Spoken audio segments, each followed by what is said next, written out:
আসসালামু আলাইকুম প্রিয় দর্শকবৃন্দ। আজকে আমরা করব ৮ বছরের ছোট মেহানকে ৫টি ইসলামিক প্রশ্ন।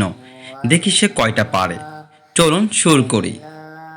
মেহান, তুমি বলো তো আমাদের ধর্ম কি? আমাদের ধর্ম ইসলাম। আচ্ছা, মাশাআল্লাহ, একদম ঠিক হয়েছে তোমার প্রশ্ন। এবার ২ নম্বর প্রশ্ন যাব আমরা। নামাজ দিনে কয়বার পড়তে হয়? 5 বার। মাশাআল্লাহ, খুবই সুন্দর হয়েছে। আমরা এবার যাব ৩ নম্বর প্রশ্নে। কোরআন কে নাজিল করেছেন? কোরআন মহান আল্লাহ নাজিল করেছেন। সুন্দর, এই তো। আচ্ছা, আমরা যাব এবার ৪ নম্বর প্রশ্নে। রোজা কয় দিনে রাখতে হয়? রোজা বছরে 29 দিন বা 30 দিন রাখতে হয়। বাহ, সুন্দর। এবার আমরা যাব ৫ নম্বর প্রশ্নে। আমাদের নবীর নাম কি? হযরত মুহাম্মদ সাল্লাল্লাহু আলাইহি ওয়াসাল্লাম আমাদের নবীর নাম।